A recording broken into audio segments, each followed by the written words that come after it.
Hey, welcome back. We have a knife here. Let's get into it. All right, this one is in from Chase with Boatright Bladeworks. It just slipped my mind. I want to say based in Alabama. I don't know. Does use Alabama Damascus on a bunch of his knives. Maybe it says on here. I'll have to see. Just slipped my mind where he's based out of. But there are not many knife makers lately that compel me to buy fixed blades. Just a few. But he is definitely one of them. And I trust you will see why pretty quickly here if you haven't checked out his knives before. All right, this is the prototype #1 of the Sandlark. And I've talked with Chase, and he makes all his knives, he names them based off of bodies of water. So I have a number of knives from him, the Ventifact, the Fjord. Ooh, I'm already very excited about this size. For some reason, I thought this knife was bigger. Oh, that's sweet. Oh, that's really nice. And it's actually smaller and like a really nice EDC size. Holy smokes. That is sick. I did not realize how good this etch was going to be. That's a beauty. I've gotten some really nice looking knives from Chase, but that one might just take the cake. So let's read a little more about it here. Got a hollow grind, red and black camo quartz on the scales. Hardware is carbon fiber in micarta. Blade finish, Damascus. It's a fixed blade. Leather sheath. Actually, this sheath, by the way, is made. Oh, darn it! I just forgot the name of the company. But he, I think, had this one sent out, and yeah, very, very nice on the sheath here. Although it says Boatright on there, and I think it's made by a third party. And this one's Alabama Damascus. Am I reading that right? Red neck slam? Let's zoom in there. Redneck skin. That's funny. Let's see what that's all about. As a very white guy that does tend to get a bit of a sunburn, I do appreciate that. Wow, that is really nice looking. That is a beauty of a build. I'm impressed. You can see he's got the AD on there for the Alabama Damascus. Man, that is sick. And although for my bigger hands, this is like just maybe like a 1/4 inch or a 1/2 inch smaller than I would normally like. The blade length is awesome, but just the handle, if it was just a touch bigger, I'd feel a little less likely to kind of slide up and get cut. So I kind of want it to be a bit more like the Ventifact. Do I have a Ventifact sitting here? Darn it, where's my Ventifact? Oh, here it is.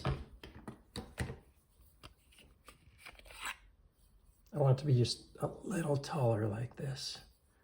Just a little more of a handful. Like it doesn't need to be this big, but just a touch more tall, just a touch taller. Be really nice. Couple others from the family here. That's the biggest one I think I have from him. We should do it in the other way so you can really tell just how big that particular knife is. I got some really nice ones here. So this one is, yeah, this is the feel that I'd be looking for from an EDC size.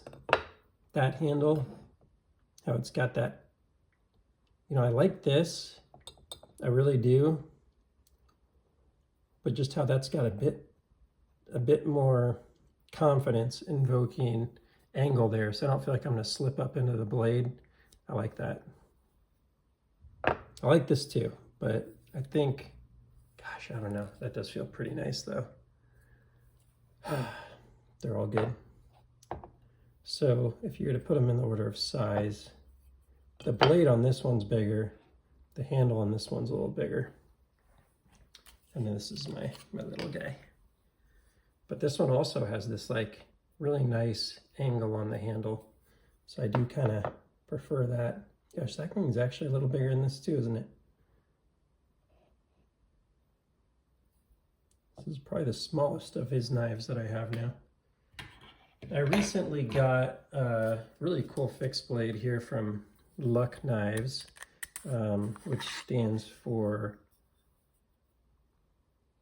oh, I just forgot, Level Up Customs. Sorry, takes a little bit of the,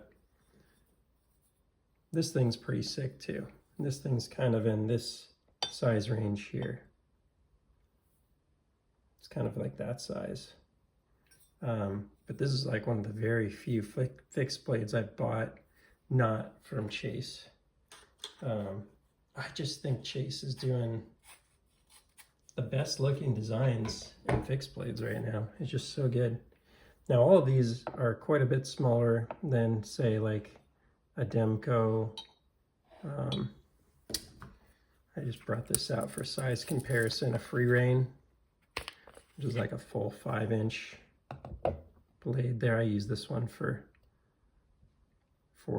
batoning the other day, some wood for campfire. But that's definitely like the next level in size up. So yeah, anyway, just to throw it out there, share a little bit about the latest purchase here. Such a big fan of the entire line of knives that Chase has put out. Yeah, he's just doing some nice work. That thing's a beast right there. This guy's a little beast. Just a little tiny one. This one's got the most impressive finish on the blade of anything I've gotten from him yet though. And he does some like really nice thin hollows. I don't know, I don't really like mess with his sharpening too much. See if we can get a little bit of a sense. I don't have like a perfect piece of paper for this, unfortunately. Ooh. Okay.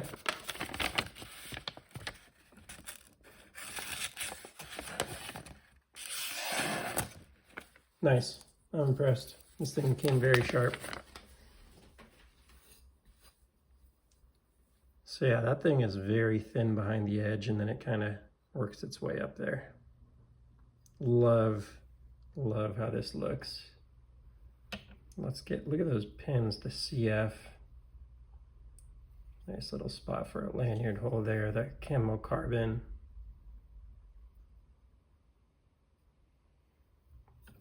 It's got a nice little pinch there. Put a pinch grip on it. For like a draw cut, it feels really good. Just feels a little risky for potentially sliding up onto the blade there, but prototype number 1, there's still room for improvement there if he wants to do it. Very cool. Well, that is about all for now on this one. Whoops.